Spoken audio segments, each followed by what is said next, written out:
I started my commercial real estate career as the in-house leasing agent for a boutique development firm back in 2013. It was hands down the best decision I've ever made and got me to where I am today with all of our different investments and development projects. But it's an incredibly difficult industry to break into. So if you're looking to start a career as a commercial real estate broker, here are a few tips on how to find the right opportunity.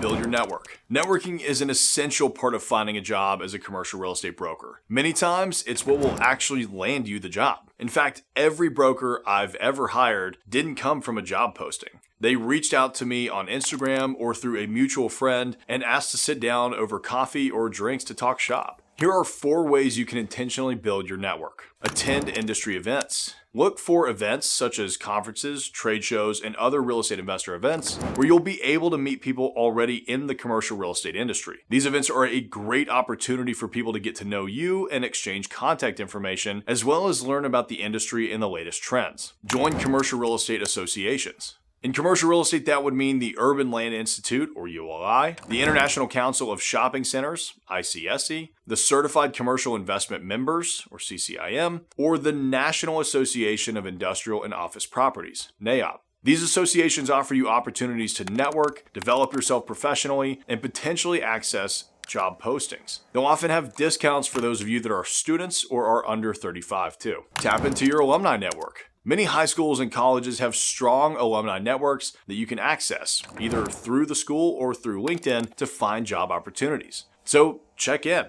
and find alumni from your school who work in the commercial real estate world. They're usually willing to help fellow alumni and may be able to provide you with valuable connections in the industry if they're not hiring. Use your social media platforms. Follow companies and professionals that you find interesting in the commercial real estate industry on platforms such as LinkedIn, Twitter, and Instagram. Comment on, like, and share their content and find a way to be engaging with them there. You'll be able to establish relationships with them this way and slide into those DMs for a job inquiry when you're ready. Remember that building a network takes time, effort, and consistency. It won't just happen overnight. Be patient, persistent, and professional in your approach, and always follow up with the contacts that you've made so that you stay top of mind for them. I have a buddy that went through 50 interviews prior to landing a job in commercial real estate, so just keep with it.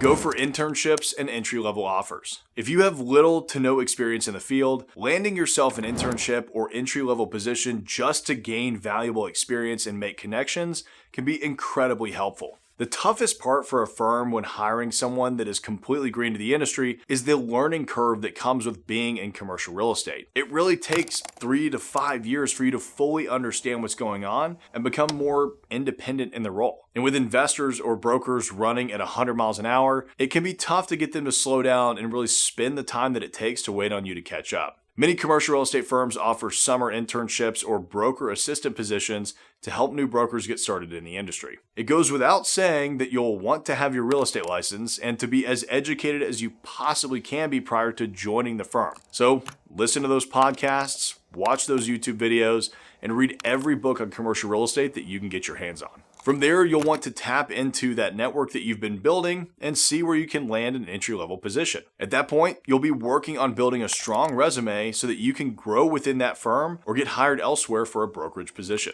Approach small and medium-sized firms. While larger firms may have better name recognition and a broader range of resources, they're often far more competitive when it comes to hiring, and there's quite a bit of red tape you'll have to deal with at corporate. Here are a few reasons why it may be better to start at a smaller firm, like I did. Mentorship.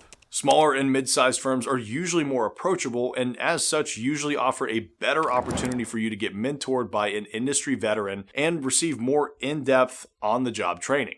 With a smaller team, you'll likely have more direct access to the senior brokers or even the owners of the company, allowing for a closer working relationship and more opportunities for learning. More autonomy. At a smaller firm, you're probably going to have more room to breathe at work and greater control over your clients and deal process. I sure found this to be more attractive when I got into the business because I preferred a more entrepreneurial approach to my work and wanted to build a book of my own business. Faster growth potential. Again, with a smaller team, you're often going to have more opportunities for advancement within the company, as well as personal and professional growth. I mean, think about it. There's more room for brokers to take on additional responsibilities, get exposed to more aspects of the industry, and move up the ranks at a smaller shop. Micro-focused. Smaller firms tend to specialize within certain niches in the commercial real estate industry, like triple net investments or within specific neighborhoods. That will allow you to develop specialized knowledge and become the expert in a particular area if there's an aspect of the industry that you find more interesting than others. And better company culture. Smaller firms tend to have a better sense of company culture and a more tight-knit team atmosphere. Corporate culture can often be fairly toxic, especially in this industry. So if you value a supportive and more collaborative work environment, then a small firm may be the way to go. Just remember that you absolutely have to be persistent. Finding a job as a commercial real estate broker can be incredibly difficult, but it's important to stay positive while you're on the search and know that it will pay off in the end. Be proactive in your job search and don't be afraid to reach out to potential employers to inquire about any job opportunities they may have. If you'd like to learn more about a day in the life of a commercial real estate investor, check out this video here.